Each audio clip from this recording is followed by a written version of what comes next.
this is Cooking with Jayla. Today we're going to be making microwave wrap pizza. First of all, we're going to be putting tomato puree on. We're going to spread it on with a knife. Make sure you get it around the edges. After, we need to put on the cheese. Make sure you spread it about.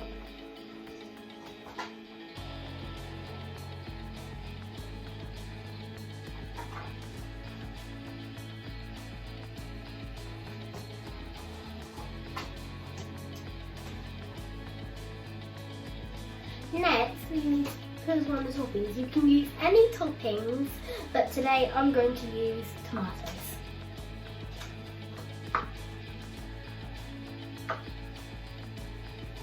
Now we're going to put it in the microwave. Keep on checking it from time to time to see if it's ready.